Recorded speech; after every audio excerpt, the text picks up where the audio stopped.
हाँ भाई, class 10th आ गए फिर से। मैं भी आ गया भाई फिर से, आपके अपने रवि भैया आ गए फिर से। अब सुनो मेरी बात, अभी वैलेंटाइंस डे गया है। कुछ लोगों को, तुम में से कुछ लोगों को, मैं सबको नहीं बोल रहा, पर कुछ लोगों को जग सूना सूना लग रहा होगा। पर बच्चों, बोर्ड्स आ रहे हैं। जग सूना सूना नहीं, जग कार्बन कार्बन लगना चाहिए तुमको। खैर, ये बात मैं इसलिए भी कह रहा हूं क्योंकि इस दुनिया में लगभग हर चीज, हम, तुम, ये प्लास्टिक की चेयर, ये वुडन टेबल्स, ये सब चीजें बनी कार्बन से हैं। इसी कार्बोनेटेड कंपाउंड की इतनी इंपॉर्टेंस जितनी हमारे लाइफ में है, उतनी ही इंपॉर्टेंस बोर्ड के एग्जाम में भी है। सो चलिए भाई, बिना देर लगाए कार्बोनेटेड कंपाउंड का वन शॉट लगाता हूं और आपको मोस्ट प्रेडिक्टेड जितने भी क्वेश्चंस, जितने भी टाइप ऑफ क्वेश्चंस, सारी वैरायटी ऑफ क्वेश्चंस मैं यहां पर आपको दिखाने की कोशिश करता हूं। चलो, तो बिना देर लगाए चलिए शुरू करते हैं। चलो, कार्बोनेटेड कंपाउंड, सबसे पहली चीज, कार्बन को ऐसी क्या चीजें हैं जो कार्बन को बनाती हैं बड़ा ही इंपॉर्टेंट? ऐसी कौन सी चीजें हैं? सबसे पहली चीज क्या होती है? कार्बन इतने कंपाउंड्स, बहुत सारे कंपाउंड्स बनाता है, ठीक। इसीलिए एग्जामिनर का ये बन जाता है फेवरेट। एग्जामिनर का ये क्या बन जाता है? फेवरेट, क्योंकि ये बहुत सारे कंपाउंड्स बनाता है। इसके रीजन क्या क्या है? रीजन नंबर 1 है टेट्रावैलेंसी। ये एक बार में, देखो भाई, इसके एटॉमिक नंबर है 6। तो अगर मैं कार्बन के स्ट्रक्चर की बात करूंगा या फिर कार्बन के इलेक्ट्रॉन्स की, तो कार्बन के वैलेंस शेल में आते हैं 1 2 3 4 इलेक्ट्रॉन्स, इनर शेल में 2 इलेक्ट्रॉन्स। तो ये 4 इलेक्ट्रॉन्स किसी और अगले 4, जैसे हाइड्रोजन के एक एक इलेक्ट्रॉन पाकर ये 4 कोवेलेंट बॉन्ड बना सकता है। और सिर्फ हाइड्रोजन के साथ नहीं, बहुत सारे अलग अलग एलिमेंट्स के साथ ये क्या कर सकता है? 4 बॉन्ड्स बना सकता है। ऐसे 2 हाथ के 4 नहीं, 4 4, 8 नहीं, ठीक, 4 कोवेलेंट बॉन्ड बना सकता है। इसीलिए आपके पास 4 वैलेंस इलेक्ट्रॉन 4 बॉन्ड बना सकता है। रीजन 2 है कैटनेशन। अच्छा भाई, पहले बता दे रहा हूं, आपको टेंशन लेने की बिल्कुल जरूरत नहीं है। पिछले सभी वीडियोस के जितने भी ये आपकी पीपीटी थी और इसमें पूरा का पूरे जितने नोट्स हैं, वो सारे विद क्वेश्चन ग्रुप में डल चुके हैं टेलीग्राम चैनल पे। अगर अभी तक सब्सक्राइब नहीं किया है, आपने ज्वाइन नहीं किया है चैनल, तो अभी ज्वाइन कर लो भाई, देर नहीं हुई है। जाकर चैनल ज्वाइन करो और बढ़िया से अपना रिविजन मजबूत रखो। बोर्ड्स को फोड़ना है आपको। अब कैटनेशन सेकंड पार्ट होता है। कैटनेशन मतलब होता है कार्बन जो होता है ना, ये लंबी लंबी चेन्स बना सकता है। ये लंबी ब्रांच वाली चेन, लंबी स्ट्रेट चेन, ये हर तरह का रिंग्स वगैरह सब बना सकता है। क्लोज चेन, ओपन चेन, सब का पॉसिबल है इसके साथ में। तीसरा रीजन है आइसोमेरिज्म। आपका सेम एक मॉलिक्यूलर फॉर्मूले से अलग अलग स्ट्रक्चर्स बन सकते हैं, अलग अलग स्ट्रक्चरल फॉर्मूला बन सकता है, अलग अलग स्ट्रक्चरल अरेंजमेंट हो सकता है, और उन सब अलग अलग अरेंजमेंट की अलग अलग प्रॉपर्टीज भी होती हैं। ऐसा नहीं है कि अरेंजमेंट बस अलग है भैया, प्रॉपर्टीज भी काफी अलग होती हैं, ठीक। चलिए, तो ये मेन रीजंस थे जिसके कारण से कार्बन जो होता है इतने सारे कंपाउंड्स बनाता है और बना पाता है। अगली चीज, कार्बन आयनिक बॉन्ड क्यों नहीं बनाता? भाई कार्बन बनाता कोवेलेंट बॉन्ड है, आयनिक क्यों नहीं बनाता? रीजन ये होता है, अगर 4 इलेक्ट्रॉन लूज करेगा तो कार्बन 4+ हो जाएगा, बहुत ज्यादा अनस्टेबल है। और वैसे भी यार 4 इलेक्ट्रॉन एक के बाद एक निकालना, ये बहुत ज्यादा एनर्जी टेकिंग प्रोसेस है। अगली चीज, 4 इलेक्ट्रॉन गेन करेगा तो 4- हो जाएगा। न्यूक्लियस के पास भैया प्रोटॉन 6, इलेक्ट्रॉन 10, न्यूक्लियस होल्ड ही नहीं कर पाएगा उनको। इसीलिए भैया वो बोलता है यार मैं ना गेन कर सकता हूं ना मैं लूज कर सकता हूं, इसीलिए एक काम करते हैं, आओ शेयरिंग करके बॉन्ड बनाएं, ठीक। तो ये मेन फंडा आ जाता है। इसके बेसिस पे भी कई बार क्वेश्चन बने हुए हैं। अगली चीज, कोवेलेंट बॉन्ड के बारे में पढ़ लेते थोड़ा सा। कोवेलेंट बॉन्ड की प्रॉपर्टीज क्या होती है? देखो, सबसे पहली चीज, कोवेलेंट कंपाउंड्स जो होते हैं उनका मेल्टिंग और बॉइलिंग पॉइंट थोड़ा कम होता है। ये जनरली पानी में इनसॉल्युबल होते हैं, पर ऑर्गेनिक सॉल्वेंट जैसे कि बेंजीन, एसीटोन, इन सब में काफी ज्यादा हद तक ये क्या होते हैं? सॉल्युबल होते हैं। ये पुअर कंडक्टर होते हैं हीट और इलेक्ट्रिसिटी के, इवन इन एक्वस मोड। अगर पानी में से तो नॉर्मली घुलते नहीं है, पर थोड़े बहुत जो घुलते भी हैं वो भी क्या होते हैं? पुअर कंडक्टर्स होते हैं। आप के एक्वस मोड में, मोल्टन मोड में, सब में क्या होते हैं? ये भाई पुअर कंडक्टर होते हैं। अगली चीज, इनके मॉलिक्यूल्स के बीच में जो फोर्स ऑफ अट्रैक्शन रहता है वो कैसा रहता है? आपका काफी वीक रहता है। इसीलिए ये मोस्टली लिक्विड्स या गैसेस होते हैं। मैंने कहा मोस्टली, मैंने क्या कहा? मोस्टली, हमेशा नहीं, कुछ सॉलिड्स भी होते हैं भाई कोवेलेंट कंपाउंड, पर मोस्टली क्या होते हैं? लिक्विड्स या गैसेस होते हैं। चलिए अगली बात हम लोग करते हैं कार्बन। कार्बन का एक 3 मार्क्स का बड़ा ही ज्यादा रिपीट हुआ क्वेश्चन है ये कि भैया मोस्ट रिपीटेड क्वेश्चन क्या है, तो रवि भाई बता रहे हैं आपको, भैया देखो एलोट्रॉप्स ऑफ कार्बन। एलोट्रॉप्स क्या होता है, जब भी कोई सब्सटेंस नेचर में अलग अलग फॉर्म में मिलता है तो उसको हम लोग कहते हैं एलोट्रॉप्स। अलग अलग फॉर्म में मिलेगा तो अलग अलग प्रॉपर्टीज भी उसकी होती हैं भाई। अब कार्बन के जो 3 मेजर एलोट्रॉप्स हैं बेसिकली वो हैं, बेसिक हम समझते हैं, ये है आपका ग्रेफाइट, ये है डायमंड, और ये आप कमेंट में लिखोगे ये क्या है। ये कोल तो नहीं है, मैं पहले ही कह दे रहा हूं ये कोल नहीं है। आप कमेंट में डालोगे भाई ये क्या है, ठीक, सोच समझ के जवाब देना, कोई दिक्कत नहीं है इसमें। अगर मैं बात करता हूं तो ये रहा हमारा ग्रेफाइट का स्ट्रक्चर। आपने देखा हेक्सागोनल शीट है, एक के ऊपर एक, ये देखो एक लेयर, फिर ये एक लेयर, फिर ये एक layer, layer by layer sheet है। जबकि यहां पर ये डायमंड का स्ट्रक्चर है, टेट्राहेड्रल स्ट्रक्चर कहलाता है। ये क्या कहलाता है, टेट्राहेड्रल स्ट्रक्चर कहलाता है, और यही स्ट्रक्चर इसको काफी ज्यादा हार्डनेस देता है। अच्छा, इसका जो स्ट्रक्चर है वो कुछ ऐसा है, हिंट दे दिया मैंने भाई, कमेंट बिल्कुल आने चाहिए ये क्या चीज है। इसका स्ट्रक्चर इस तरह की फुटबॉल के जैसा है, एक पेंटागन, फिर उसके इर्द गिर्द 5 हेक्सागन, फिर पेंटागन, हेक्सागन।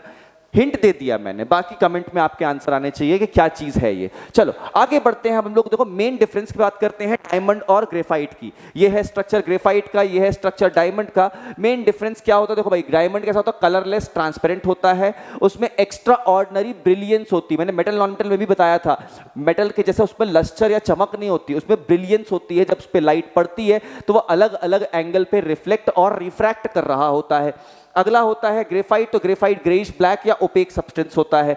हर कार्बन 4 नेबरिंग कार्बन जुड़ा होता है, जबकि यहां पर हर कार्बन 3 अदर नेबरिंग कार्बन जुड़ा होता है। अब यहीं पर एक बहुत मेन की बात आ जाती है, यही चीज, ये जो ये पॉइंट है ना आपका, यही पॉइंट कार्बन के जो ग्रेफाइट के स्ट्रक्चर है उसको गुड कंडक्टर ऑफ इलेक्ट्रिसिटी बताता है। क्योंकि देखो कार्बन के 4 वैलेंस इलेक्ट्रॉन थे, 3 तो इर्द गिर्द बॉन्डिंग में लग गए, बचा एक ये पिंकी फिंगर जैसा एक छोटा सा मस्तीखोर इलेक्ट्रॉन। इलेक्ट्रिक करंट मिलते ही वो इलेक्ट्रॉन पास हो जाता है, एज अ रिजल्ट ग्रेफाइट बन जाता है एक अच्छा conductor of electricity.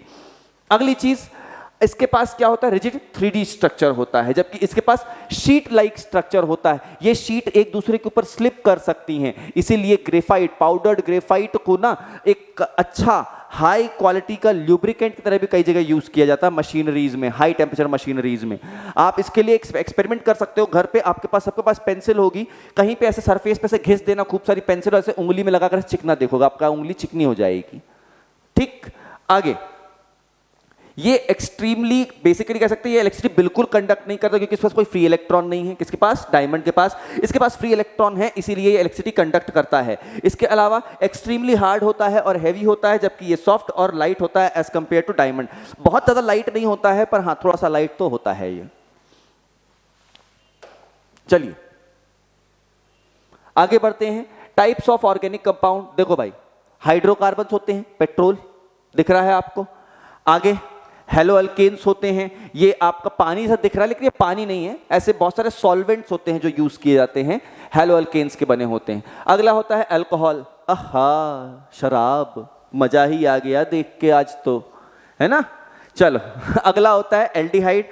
Aldehyde mostly perfume और वेपराइजर्स में यूज होता है आपका। इसके अलावा वो डेड बॉडीज और डिकेइंग बॉडीज को प्रिजर्व करने के भी काम आता है। कीटोन, नेल पेंट रिमूवर, सबसे बढ़िया आपकी मम्मी, आपकी दीदी, ये लोग सब यही यूज करते हैं अपने उंगली में लगे हुए नेल पेंट को रिमूव करने के लिए। इसके अलावा विनेगर, विनेगर आप सभी ने देखा होगा बहुत अच्छा क्लेंजिंग एजेंट भी है, ये रफ दागों को छुड़ाने के काम आता है हमारे सरफेसेस, टाइल्स वगैरह पे। और इसके अलावा प्रिजर्वेटिव है, फूड को फ्लेवर दे सकता है, तो इस काम में भी हम लोग विनेगर को लेते हैं।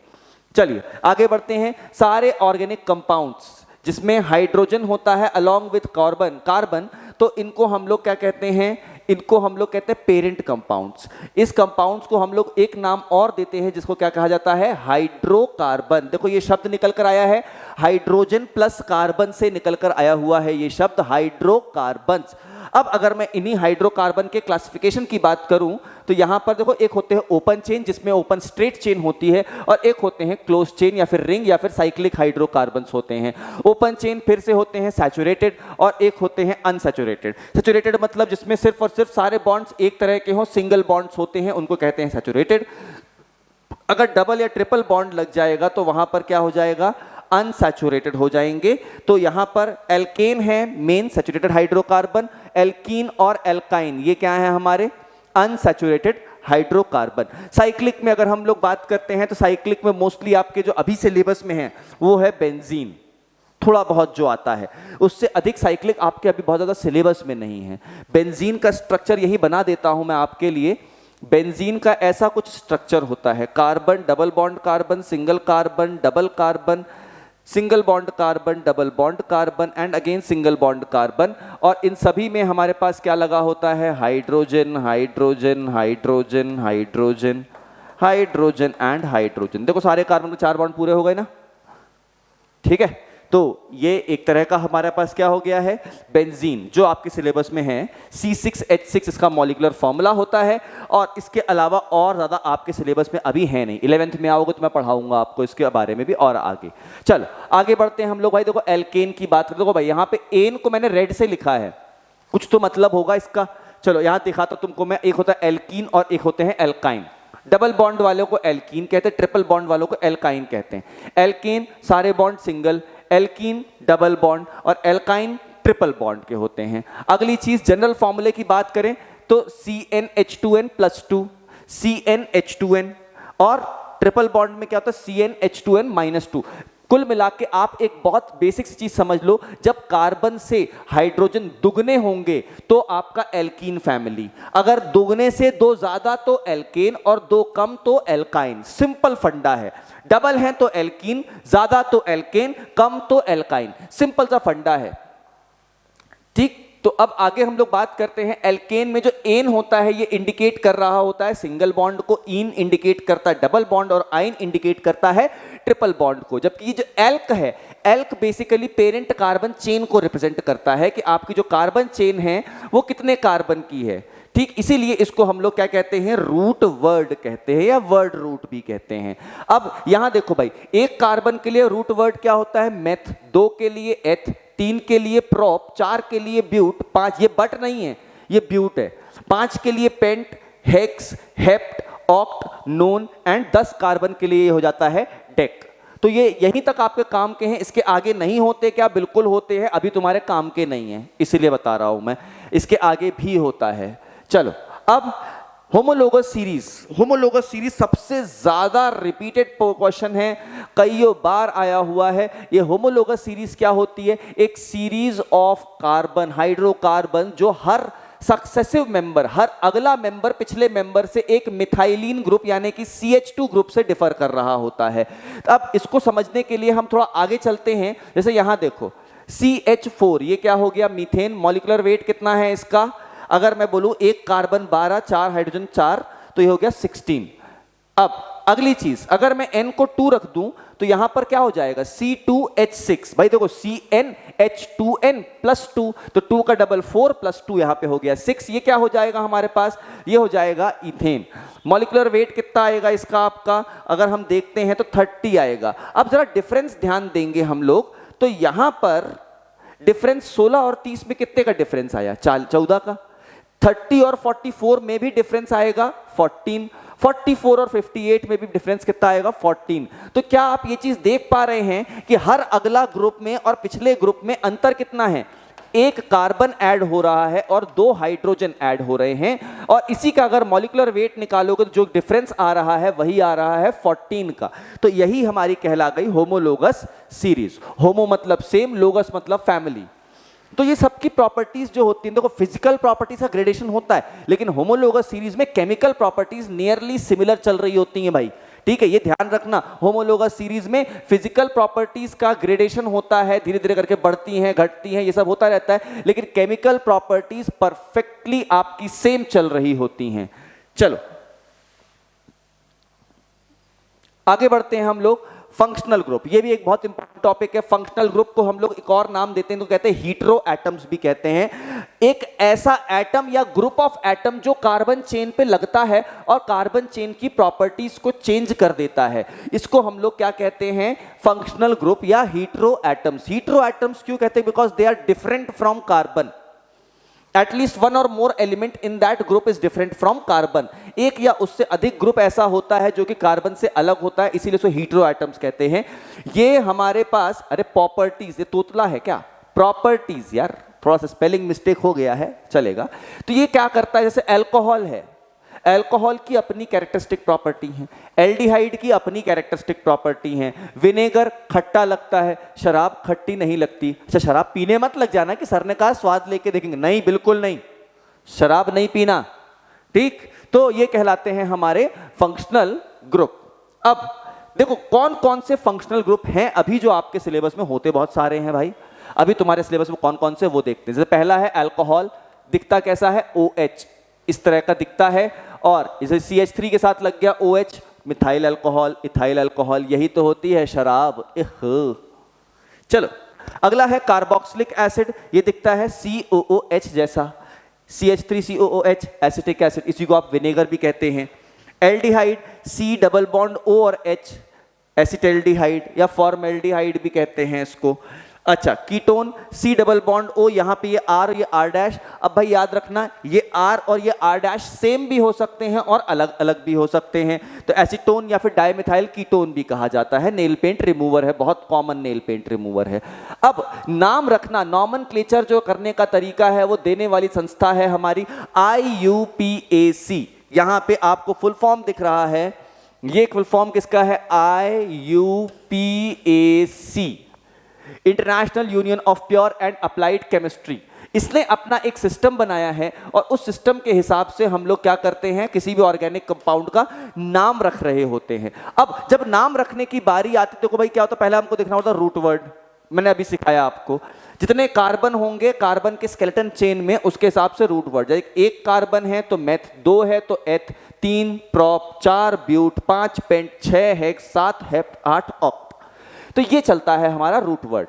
इसके अलावा अलग अलग चीजों के अलग अलग नाम चलते हैं। जैसे कि भाई देखो यहाँ पर हैलोजेंस हैं तो प्रीफिक्स चलेगा उनका, लाइक क्लोरीन है तो क्लोरो, ब्रोमीन है तो ब्रोमो, आयोडीन है तो आयोडो, फ्लोरीन है तो फ्लोरो, ये प्रीफिक्स चलेगा। जैसे कि यहाँ देखो भाई, 2 कार्बन एथ, सिंगल बॉन्ड है इसलिए एन, 2 कार्बन के लिए एथ, सिंगल बॉन्ड एन, और क्योंकि क्लोरीन लगा है इसलिए हो जाएगा क्लोरो इथेन। यहाँ पे क्या हो जाएगा? ब्रोमोप्रोपेन। इस तरह के हमारे नाम चलते चले जाएंगे। अल्कोहल की अगर बात करें, सफिक्स क्या लगता है इसमें? ऑल, एल्केनॉल, लाइक ब्यूटेनॉल, प्रोपेनॉल, इस तरह का ऑल सफिक्स चलता है। याद दो, अब भाई इंग्लिश पढ़ते आती है ना, प्रीफिक्स पहले लगते, प्रीफिक्स, सफिक्स बाद में लगने वाले सफिक्स। एल्डिहाइड सफिक्स आल लगता है। ऐसा एक बात बता देता हूं तुमको मैं, आप लोगों में कई लोग कर्सिव लिखते हैं, तो बच्चों जब भी ऑल या आल लिखोगे ना तो प्लीज थोड़ा ध्यान से लिखना। तुम्हारे ए और ओ सब एक से ही लगते हैं, इसीलिए थोड़ा सा ध्यान देना कि भैया ए और ओ एक से ना लगें, फिर बाद में मत कहना रवि भैया ने बताया नहीं था, ठीक है। एल्केनॉल, लाइक प्रोपेनॉल, 1 2 3 4। अब देखो ये है एल्डिहाइड फंक्शनल ग्रुप, इसमें कार्बन के साथ साथ क्या है, एक आपका O भी जुड़ा हुआ है, तो ये भाई प्रोपेनॉल हो गया। अब आगे बढ़ते हैं हम लोग, कीटोन सफिक्स लगेगा ओन, एल्केनोन, लाइक यहाँ देखो 1 2 3 4 कार्बन, इसलिए ब्यूट, सब में सिंगल बॉन्ड एन, और साथ में क्या लग गया? ओन लग गया। अगला कार्बोक्सिलिक एसिड सफिक्स क्या होगा? ओइक एसिड, एल्कानोइक एसिड, ये क्या हो गया? Propanoic acid. डबल बॉन्ड के लिए ईन लगता सफिक्स, पेंटीन। ट्रिपल बॉन्ड के लिए आइन, ब्यूटाइन। इस तरह के नाम लिखे जाते हैं। अब ध्यान देने वाली बात, ये प्रैक्टिस के लिए आपके लेके आया हूं यहां पर मैं, आओ फटाफट से इसकी प्रैक्टिस भी कर लेते हैं।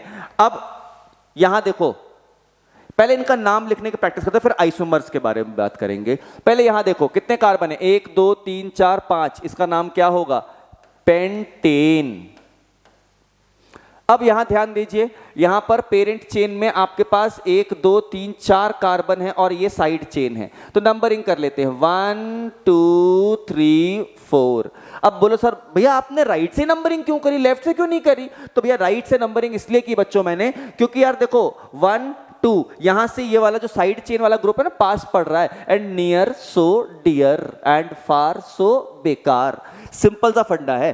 तो यहां पर क्या होगा, दूसरे कार्बन पे लगा हुआ मिथाइल है, तो ये क्या हो गया, 2 मिथाइल ब्यूटेन। ये क्या हो गया, 2 मिथाइल ब्यूटेन।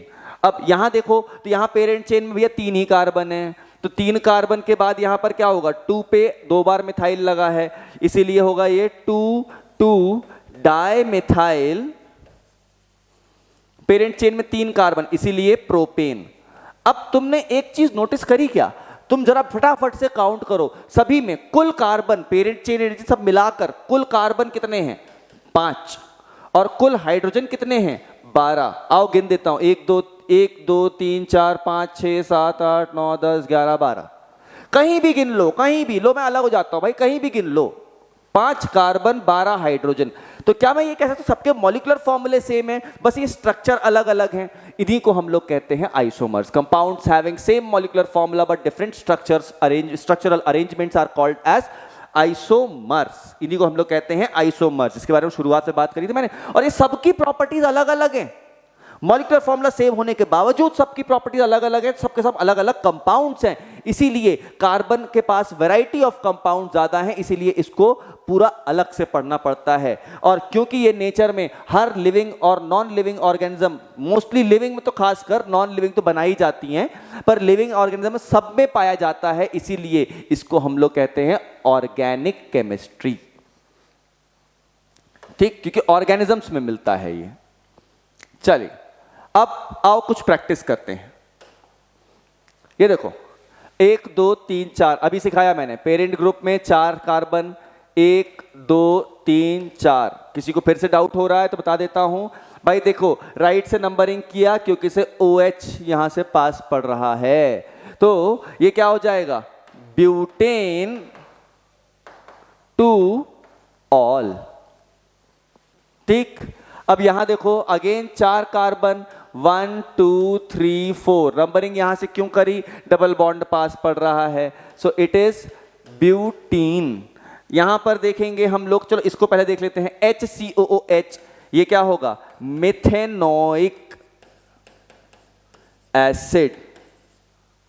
ठीक, अब यहां देखते हैं भाई, ये देखो पेरेंट चेन ये रही तुम्हारी 1 2 3 4 5 कार्बन की, और तीसरे कार्बन, अब नंबरिंग कहीं से भी करो, यहां से भी तीसरे में पड़ रहा है, यहां से भी तीसरे में पड़ रहा है, तो 1 2 3 4 5, और तीसरे में कितने कार्बन जुड़े हुए हैं, लगातार टंगे हुए 2 कार्बन, इसीलिए ये हो जाएगा 3 इथाइल। 2 थे, 1 था तो मिथाइल, 2 है तो इथाइल, वर्ड रूट नहीं भूलने का। ठीक, तो 3 इथाइल पेंटेन, ये हो गया हमारा कंप्लीट नॉमेनक्लेचर। एक छोटी सी प्रैक्टिस कराई है मैंने, कभी कभी आता है और कभी कभी क्या लगभग 1-2 मार्क्स का MCQ में या फिर कहीं ना कहीं 1 वर्ड 1 सेंटेंस में तो आता ही आता है ये क्वेश्चन इसमें से। अब देखो भाई, केमिकल रिएक्शंस की बात करें तो फटाफट से, ऑर्गेनिक कंपाउंड, सबसे पहली केमिकल रिएक्शन जो आप लोग डेली लाइफ में यूज कर रहे हो, फ्यूल बर्न करते हो, burning of organic compounds. Most carbon compounds कैसे होते हैं, जब वो बर्न करते हैं उनको हम लोग, तो वो क्या करते हैं, बहुत ज्यादा अमाउंट में हीट और लाइट प्रोड्यूस करते हैं, इसीलिए they are very good fuel, ईंधन। ठीक है, चलिए अब जैसे CH4 है, इसको बर्न किया इन प्रेजेंस ऑफ ऑक्सीजन, हमें क्या मिला, कार्बन डाइऑक्साइड प्लस वाटर, और साथ में हीट एंड लाइट मिली। इसीलिए हम लोग मीथेन को हम लोग क्या कहते हैं, CNG, कंप्रेस्ड नेचुरल गैस के रूप में गाड़ियां चलाने के लिए यूज करते हैं, और कई सारे और भी पर्पस के लिए हम लोग यूज करते रहते हैं। अब जो फ्लेम प्रोड्यूस होती है, जब भी कोई गैसियस सब्सटेंस बर्न होता है, तो वो क्यों बर्न प्रोड्यूस होती है, देखो जब भी कोई सब्सटेंस बर्न हुआ, या तो वो लिक्विड था तो क्या हुआ, गर्मी के कारण वेपर बने, और वही वेपर जलते हुए ऊपर उठते हैं, इसी कारण से वहां फ्लेम मिलती है। पर कभी कोयला जलते हुए देखा है, शुरू में थोड़ा बहुत फ्लेम मिलेगी, लेकिन बाद में किस तरह का होगा, ये देखो एक चीज दिखाता हूं आपको मैं, बाद में, अभी यहां पे शायद मेरे पास इमेज नहीं है, बाद में वो लाल रंग की अंगार में बदल जाता है। तो वो जो लाल रंग की अंगार में बदल जा रहा है, लकड़ी हो या कोयला हो, ये सब क्या हो रहा है, ये वेपराइज जल्दी नहीं होते, इसीलिए वो क्या हो जाते हैं, लाल रंग की अंगार में बदल जाते हैं। इसीलिए यहाँ पर क्या हो जाता है, हम फ्लेम नहीं दिखती है। अब बोलो भैया लकड़ी जलती तो फ्लेम तो मिलती है, शुरू शुरू में मिलती है, एक पॉइंट के बाद नहीं मिलती, क्योंकि उसके अंदर जो भी गैसेस थी जो कि निकल कर फ्लेम बन सकती थी वो सारी गैसेस जल चुकी हैं। अब वो एक कोयला रह गया है, अब वो गैस नहीं बन पा रहा है, ठीक, इसीलिए फ्लेम नहीं मिलती। पर अंगार में गर्मी होती है, अच्छी खासी गर्मी होती है। अब एक तुमको एक्सपेरिमेंट दिखाता हूं मैं।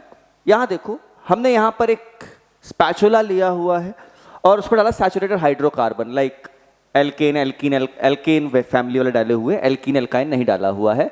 और नीचे हमने क्या किया, एक बंसन बर्नर से फ्लेम डाला चालू किया, तो ये क्या होगा, देखो इस तरह के ब्लू फ्लेम बनकर क्या होगा, जलना शुरू हो जाएगा, ठीक, क्योंकि कंप्लीटली कंबशन हो रहा है इसका।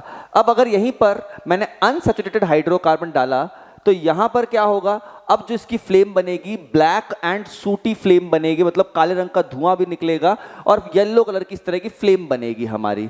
तो इसका मतलब क्या होता है कि ये ऐसे कई सारे अनबर्न्ड पार्टिकल्स हमारे पास क्या हो रहा है, हवा में निकलते चले जा रहे हैं, ठीक है। तो अब बात करते हो कुछ इंपॉर्टेंट कंपाउंड्स के बारे में बात कर लेते हैं। देखो वन शॉट वीडियो है, बहुत डिटेल में नहीं जाऊंगा, उतना ही पढ़ाऊंगा जितना सटीक होगा, तुम्हारे काम का होगा और तुम्हारे बोर्ड एग्जाम के लिए आएगा जरूरी, ठीक है। अगला देखो, इथेनॉल क्या होता है, लिक्विड होता है, रूम टेम्परेचर पे कॉमनली इसको अल्कोहल कहते हैं। ये जितने भी अल्कोहलिक बेवरेजेस हैं उन सब का एक्टिव इंग्रेडिएंट होता है और कई सारे परफ्यूम्स एंड डिओड्रेंट्स और क्लेंजिंग सब्सटेंसेस में भी डलता है। हैंड सैनिटाइजर में भी काफ़ी ज़्यादा तक आपका अल्कोहल डलता है, आइसोप्रोपाइल अल्कोहल मोस्टली डलता है। इसीलिए ये एक अच्छा सॉल्वेंट होने के कारण इसको हम लोग मेडिसिनल यूजेस में भी लेते हैं, होम्योपैथिक मेडिसिन खासकर इसी इथेनॉल से ऊपर बनाई जाती हैं, ठीक। इसके अलावा आयोडीन का टिंचर बनाना, चाहे कफ सिरप बनाना, चाहे टॉनिक्स बनाना, इसके लिए भी अल्कोहल को यूज करते हैं। अगला, पानी में सॉल्युबल होता है, हर प्रोपोर्शन में सॉल्युबल होता है। अगला देखो कुछ रिएक्शन बताता हूं, देखो सोडियम से इथेनॉल रिएक्ट करता है और जिस तरह से एसिड के साथ रिएक्ट करके सोडियम हाइड्रोजन गैस देता था, वैसे इथेनॉल के साथ रिएक्ट करके भी सोडियम क्या देता है, हाइड्रोजन गैस देता है। इसके अलावा अगर हम लोग बात करेंगे अल्कोहल को, तो अल्कोहल को अगर मैं हॉट कंसंट्रेटेड सल्फ्यूरिक एसिड के साथ रख दूंगा तो वहां पर क्या होता है, सल्फ्यूरिक एसिड एक बहुत ही अच्छा drying as well as dehydrating agent है, तब हमें यहां पर क्या मिल जाएगा, इथीन मिल जाएगा और साथ साथ में हमारे पास वाटर मॉलिक्यूल्स वेपर बन के साथ में सल्फ्यूरिक एसिड के निकल जाएंगे।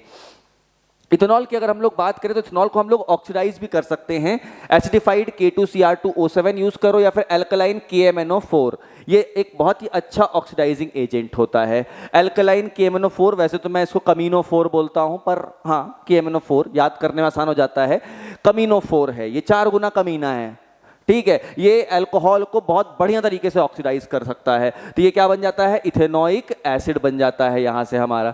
अगली चीज हम लोग देखते हैं, देखो इथेनोइक एसिड, अब बात आ गई है तो बात दूर तक जाएगी। इथेनोइक एसिड बना तो लिया तुमने, अब पढ़ेगा कौन उसके बारे में, हम ही पढ़ेंगे यार। अगला, कॉमनली इसको कहते हैं हम लोग एसिटिक एसिड या विनेगर कहते हैं, ये बिलोंग करता है ग्रुप ऑफ एसिड्स को, इसीलिए आपका ये कहलाता है कार्बोक्सिलिक एसिड। इसका पीएच लाजमी सी बात है, एसिड है 7 से पीएच कम होगा इसका। वाइडली यूज किया जाता है, अचारों में यूज किया जाता है as a pickle, as a preservative. इसके अलावा इसका मेल्टिंग पॉइंट 290 केल्विन होता है, 290 केल्विन मतलब 273 हमारा जो नॉर्मल 0 डिग्री सेल्सियस कहलाता है, 273 केल्विन। तो यहाँ से 17 डिग्री और ऊपर जाओ 290 केल्विन मिल जाएगा आपको, तो 17 डिग्री सेल्सियस पे ये क्या हो जाता है, मेल्ट हो जाता है। अच्छा, अगर मैं below 17 like 16, 15, 14 degree Celsius temperature रखता हूँ तब ये एसिटिक एसिड फ्रोजन हो जाता है, फ्रीज हो जाता है, और फ्रोजन एसिटिक एसिड का एक नाम दिया जाता है ग्लेशियल एसिटिक एसिड। ये पिछले साल में ये MCQ में आया था, glacial acetic acid is, 4 option थे, तो इसका आंसर था frozen acetic acid is called as glacial acetic acid.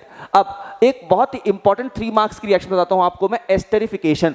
Asters बहुत बढ़िया खुशबूदार सब्सटेंस होते हैं, खुशबू, हाँ, परफ्यूम सूंघे हैं आपने, डिस्टिलरीज के अंदर जो परफ्यूम बनते हैं वो सभी परफ्यूम चाहे नेचर के हों, चाहे आपके कहना चाहिए कि अलग अलग फ्रेग्रेंसेस लैब में बनाई जाएं, ये सब के सब मोस्टली क्या होते हैं, एस्टर्स होते हैं। These are very like fruity smelling substances, they have very good smell. तो इसको बनाते कैसे हैं, इथेनोइक एसिड लेते हैं हम लोग और साथ में इथेनॉल लेते हैं और उसको एसिड डालते हैं, थोड़ा सा 2 से 3 ड्रॉप डाइल्यूट सल्फ्यूरिक एसिड ही डाल दो तो यहाँ पे बन जाता है आपका एस्टर बन जाता है। यहाँ पे देखो आप, यहाँ पे अच्छा देखो, डायरेक्टली फ्लेम पे जल्दी गर्म नहीं करते हैं। इसका बेस्ट तरीका, अच्छी फ्रेग्रेंस चाहिए है अगर आपको, तो डायरेक्टली फ्लेम पे गर्म ना करके आप इसको वाटर बाथ में गर्म करो, पानी को गर्म करते जाओ, वो अपने आप गर्म हो जाएगा। और इसके साथ साथ में आपको यहाँ से विनेगर की अजीब सी खट्टी सी स्मेल होती है, इथेनॉल की भी स्मेल ऐसे स्पिरिट लाइक होती है, पर ये स्मेल पूरी बदल जाएगी और एक बहुत ही बढ़िया परफ्यूम टाइप की, हाँ ऐसी खुशबू आएगी, मतलब मंत्र मुग्ध हो जाओगे, इतना बढ़िया खुशबू आती है। चलो अब एक और इंपॉर्टेंट पार्ट जो है वो है आपका लास्ट पार्ट इस चैप्टर का, वो है soaps and detergents. Soaps and detergents की अगर हम बात करेंगे तो ये क्या होता है, जो भी कार्बोनेट्स और हाइड्रोजन कार्बोनेट्स होते हैं, बाइकार्बोनेट्स कहते हैं, जब भी एसिटिक एसिड से रिएक्ट करते हैं तो ये बनाते हैं sodium salt of fatty acids. ये sodium salt of fatty acids जो होते, चाहे वो देखो कार्बोनेट से रिएक्ट कराओ चाहे बाइकार्बोनेट से, बनेगा आपका sodium salt of fatty acid. और ये sodium salt of fatty acid इसी को ही हम लोग यूज करते हैं किसमें, सोप्स एंड डिटर्जेंट्स में। अच्छा एक बात और बता देता हूं आपको मैं, जब इसको हम लोग यूज करने की बात कर रहे हैं तो हम लोग देखो ये विनेगर का सोप नहीं यूज करते हैं, हम लोगों को चाहिए बड़ी कार्बन चेन। अभी उसका भी रीजन बताऊंगा, मिसेल बनाना होता है, मिसाइल नहीं, मिसाइल बनाना होता है ना। देश के बॉर्डर पे जाएंगे लड़ने के लिए, पहले बोर्ड पास कर ले यार, इसके बाद एनडीए की तैयारी करवाऊंगा तुमको मैं, तो एनडीए में कर लेना। अभी तो पहले ये पास नहीं होगा तो फिर हो गई मिसाइल, तुम्हारे घर वाले तुमको उसी मिसाइल में बैठा लेंगे और पार करा देंगे। ठीक, अच्छे से पढ़ो। चलो सोप की बात करें, सोप क्या होता है, सोडियम या पोटेशियम सॉल्ट होता है, long chain carboxylic acid, usually 17 से 25 कार्बन की चेन चाहिए होती है हमारे, लाइक C17H35 की चेन है और यहां पर ये हो गया COO माइनस Na+, ये COO माइनस और ये साथ में लग गया Na+, तो ये इस तरह की चेन होती है। जबकि डिटर्जेंट क्या होते हैं, ये भी सोडियम सॉल्ट होते हैं, long chain of benzene sulphonic acid. यहां देखो C12H25 C6H4 SO4 minus Na+, अभी आपकी ज्यादा जानकारी के लिए नहीं है पर ये बात याद रख लो, कुछ इस तरह का दिखता है। ये इधर दिखा देता हूं, इधर मैं, इधर देखो पहले यहां पे होगा C12H25, अब इससे जुड़ जाएगा एक बेंजीन रिंग जुड़ जाएगी यहां से हमारी, और इसके इस पार्ट पे हमारे पास जुड़ेगा SO4 माइनस Na+, इस तरह का कुछ कंपाउंड दिखेगा। ये बेंजीन ही है, वो जो शुरू में पढ़ा था आपने ऐसी, तो वही है। खैर इतना डिटेल तुम्हारे काम का नहीं है, बस जानकारी के लिए बताया मैंने, ये तुम्हारे काम का नहीं है, मिटा देता हूं उसको मैं। बस हाँ, इवन सोप का ही फॉर्मूला मोस्टली आता है, डिटर्जेंट का तो ये फॉर्मूला आता भी नहीं है, आज तक नहीं आया बोर्ड में, सिलेबस में एनसीईआरटी में भी शायद नहीं दिया हो ये, मैं इतना ज्यादा श्योर नहीं हूं पर आई एम लाइक 95% 97% तक श्योर कि ये नहीं दिया एनसीईआरटी में। अब अगर बात करें तो डिटर्जेंट की, तो भाई देखो सोप जो होते हैं और डिटर्जेंट दोनों का अलग अलग काम है। कपड़े का साबुन और कपड़े का निरमा वॉशिंग मशीन डालते हैं, भिगोते हैं कपड़े, दोनों के काम अलग अलग हैं। अब पहले हम लोग देखते हैं यार, आओ आगे चल के कि क्लेंजिंग एक्शन, ये जो सोप है उसका क्लेंजिंग एक्शन कैसा होता है, इसके ऊपर बहुत बार क्वेश्चन आया हुआ है। देखो पहले देखो भाई, सोप जो होता है ये सॉफ्ट वाटर में अगर डालोगे तो बहुत इजीली आपका झाग दे देगा, लेदर नहीं, चमड़े की बेल्ट नहीं देगा यार, लेदर झाग देगा। हार्ड वाटर में ये झाग जल्दी नहीं देता है, स्कम फॉर्म नहीं होता सॉफ्ट वाटर, जबकि हार्ड वाटर में जनरली क्या होता है, स्कम इनसॉल्युबल ऐसा फ्लेकी सब्सटेंस बन जाता है जो कि नीचे आके बैठ जाता है, कई बार ऊपर भी जमा हुआ मिल जाता है। डिटर्जेंट्स की बात करेंगे, सॉफ्ट वाटर में इजीली आपका लेदर देता है और कोई स्कम नहीं बनता है, हार्ड वाटर में भी इजीली लेदर देता है और स्कम नहीं बनता है। तो डिटर्जेंट को कई बार हम लोग हार्ड वाटर की सॉफ्टनिंग के लिए भी यूज करते हैं भाई।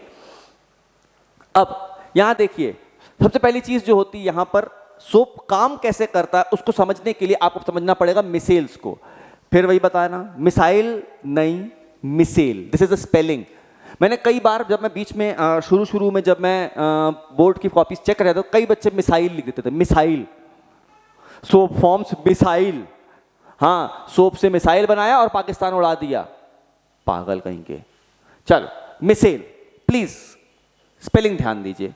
अब ये क्या होता है, देखो ये सोप का मॉलिक्यूल है, ये आयनिक पार्ट है और ये है कार्बन की लंबी सी चेन, आपको शायद दिख रही होगी, एक सेकंड में कैमरे के पास देख लेता हूं, दिख रही है ना, हाँ भाई दिख तो रही है यार, चल तो दिख रही है, कोई बात नहीं यार, चेक करना पड़ता है यार कि कैमरे में दिख भी रही कि नहीं दिख रही है, क्योंकि ब्लैक पे ब्लैक बना हुआ है। अब यहां पर क्या हुआ, ये जो है ये हाइड्रोफिलिक एंड है। हाइड्रो मतलब पानी, फिलिक लव, पानी को प्रेम करने वाला एंड है, क्योंकि ये आयनिक है, COO माइनस Na+। और ये कार्बन चेन है, हाइड्रोफोबिक। हाइड्रो मतलब पानी, फोबिया मतलब डर, पानी से भागने वाला एंड।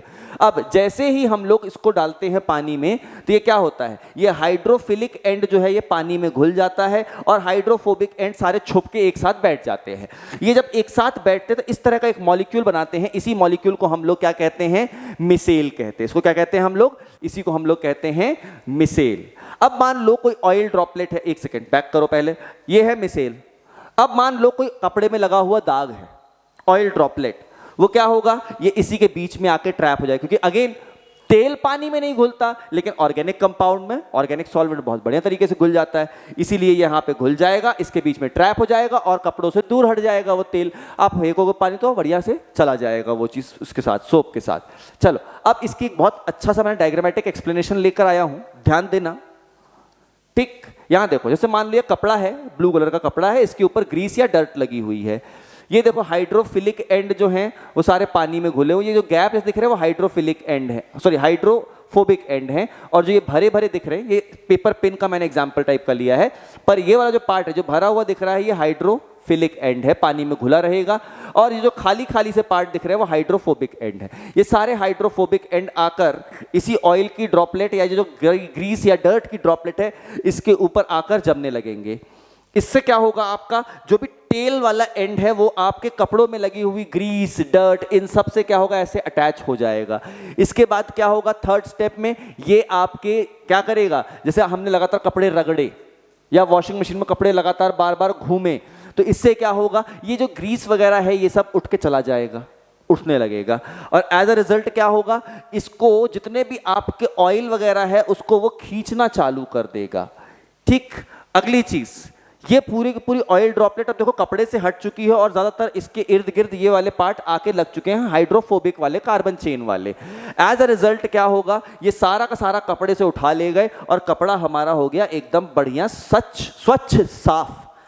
अब आज के बाद टीवी में जो ये तुम्हारे डिटर्जेंट्स के ऐड आते हैं ना, उनको सच मत मानना, ये है असली सच। वो ऐसे नीले पार्टिकल आते हैं और ऐसे डिशुम डिशुम करके लड़ते हैं और आपके कपड़े साफ हो जाते हैं, और या फिर वो टाइड वाला ऐड जो आता है ऐसे ऐसे सट से निकल, चौंक गई बहन जी, ऐसा कुछ नहीं होता। ठीक है, तो be aware and be very practical. This is the actual concept of cleansing action of a soap, how a soap or a detergent works on the grease or dirt on your clothes. Okay, चल आगे बढ़ते हैं हम लोग। अब कुछ important questions की बात कर लेते हैं। पहला क्वेश्चन 1 मार्क क्वेश्चन का सेक्शन है हमारा। जनरल फॉर्मूला क्या होता है एल्केन का, CnH2n+2। फंक्शनल ग्रुप क्या लगता है कार्बोक्सिलिक एसिड में, COOH, carboxylic acid, acetic acid vinegar का है।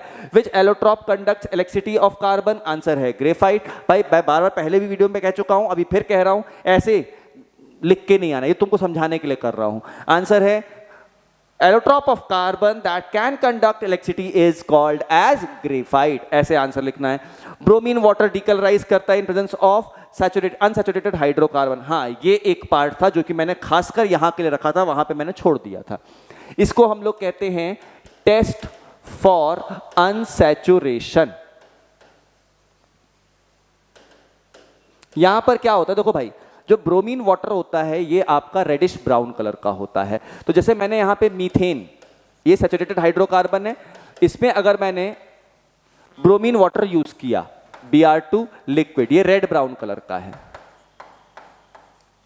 तो ये क्या होता है, यहां पर कुछ नहीं होता, कुछ भी ना होवे, नो रिएक्शन। लेकिन यहीं पर अगर मैंने CH2 डबल बॉन्ड CH2 को यूज किया, यानी कि एल्कीन यूज किया, अनसैचुरेटेड हाइड्रोकार्बन, और इसमें ब्रोमीन वाटर लगाया, तो इस केस में यहां से रेड ब्राउन कलर जो होता है वो यहां पर जाकर CH2 डबल बॉन्ड से सिंगल बॉन्ड हो गया और एक एक बॉन्ड खुल गया, ब्रोमीन यहां पर जुड़ जाएगा, और अब ये कैसा हो गया वापस, कलरलेस। मैंने अभी दिखाया भी था शुरू में, आपको पानी से दिख रहे थे आपको हेलो अल्केन्स, लेकिन ये कैसे होते हैं, कलरलेस होते हैं और बहुत अच्छे सॉल्वेंट होते हैं। तो ये हो गया कलरलेस।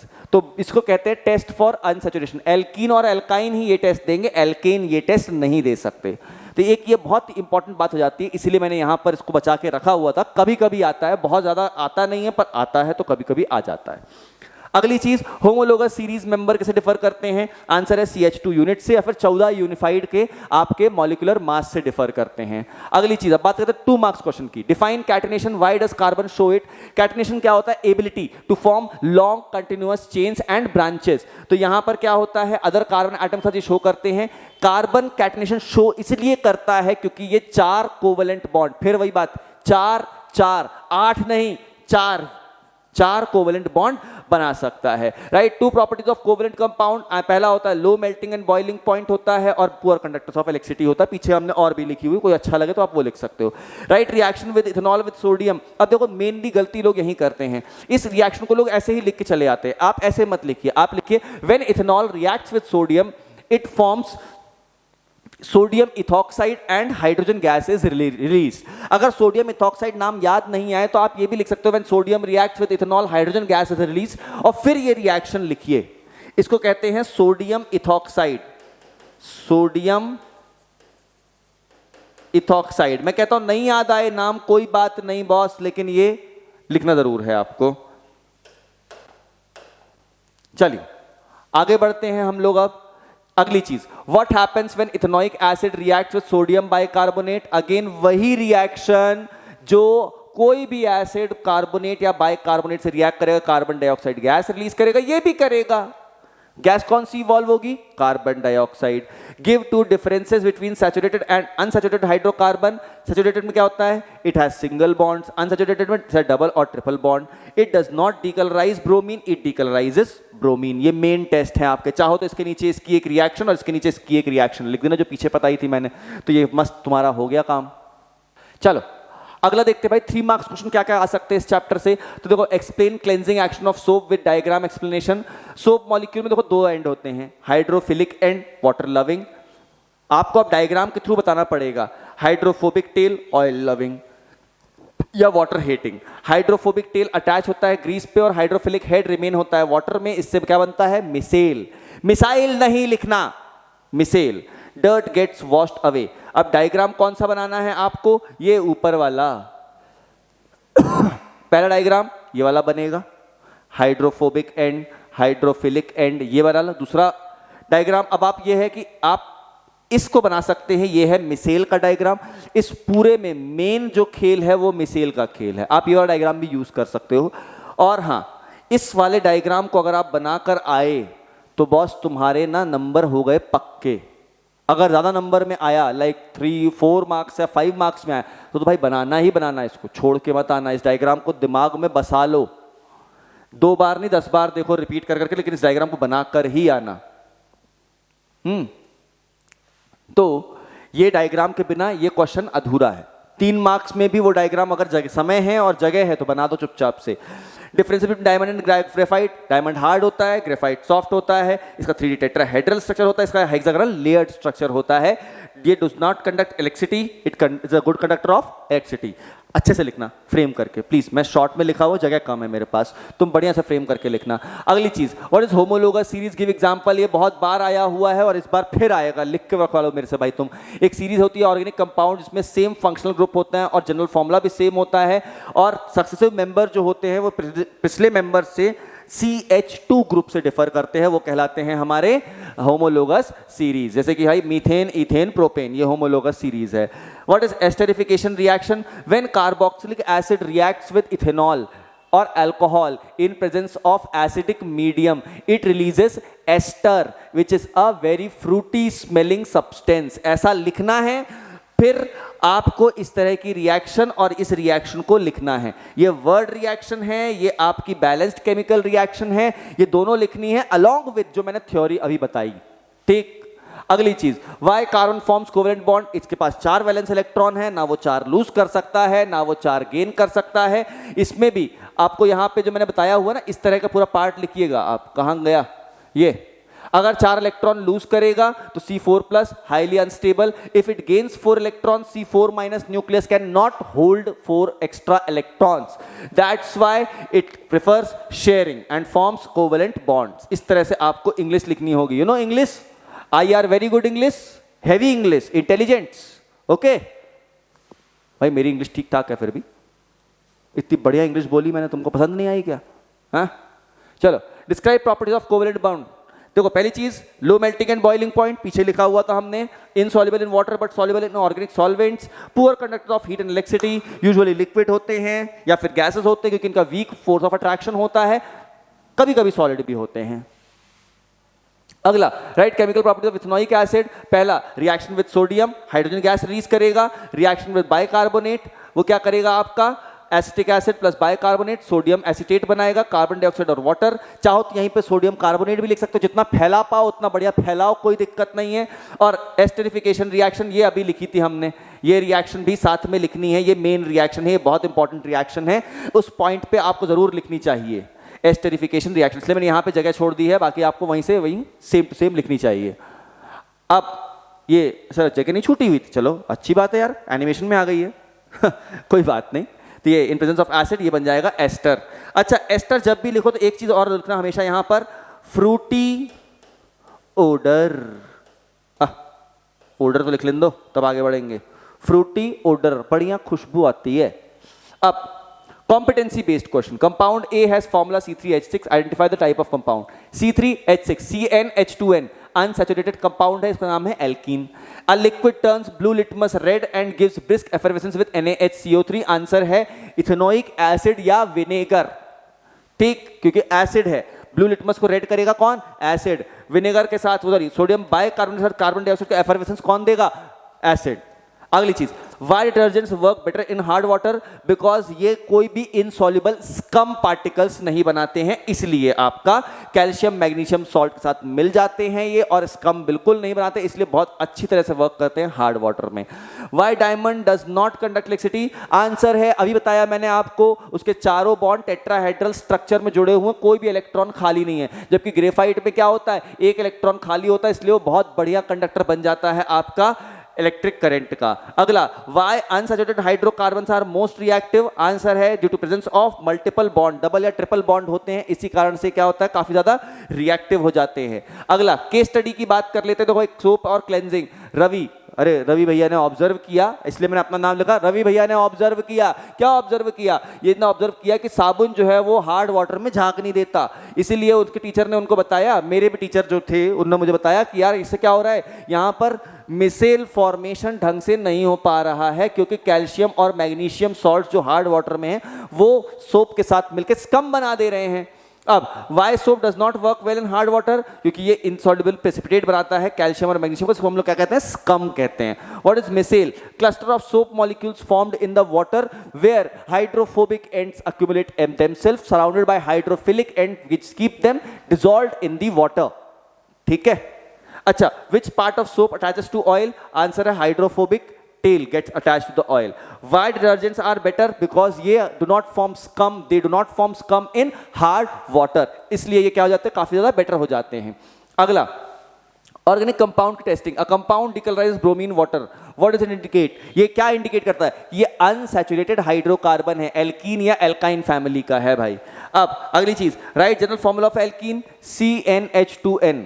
अगला, what type of bond present, double bond is present. ठीक, तीसरा, विनेगर, विनेगर में होता है 5 से 8% इथेनोइक एसिड। विनेगर जो घरों में हम लोग यूज करते हैं बहुत ज्यादा कंसंट्रेट नहीं होता, मेरे पास रखा हुआ कंसंट्रेट, आपके बोर्ड्स खत्म हो जाए तो फिर मैं आपके पास एक सीरीज लेकर आऊंगा भाई, सारी एक्टिविटीज, बहुत बढ़िया बढ़िया एक्टिविटीज लेकर आऊंगा, अभी टाइम कम है इसलिए नहीं लेके आ पा रहा हूं मैं आपके पास। चलो, फंक्शनल ग्रुप प्रेजेंट क्या होता है, COOH।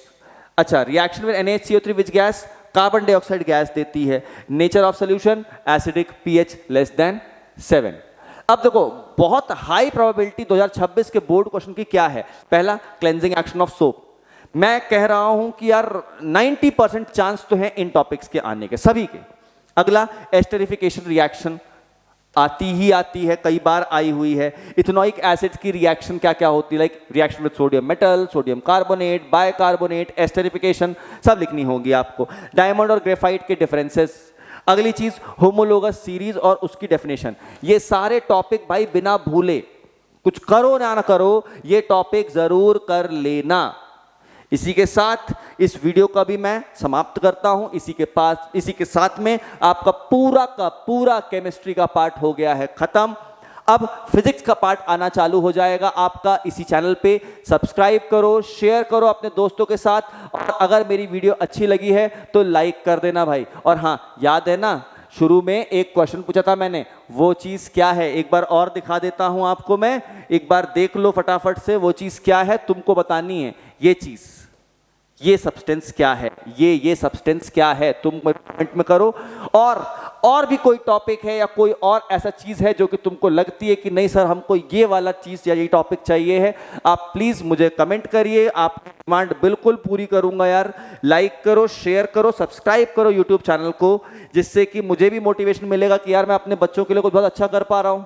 ठीक है, चलो फिर मिलते हैं अगले वीडियो में। Signing off.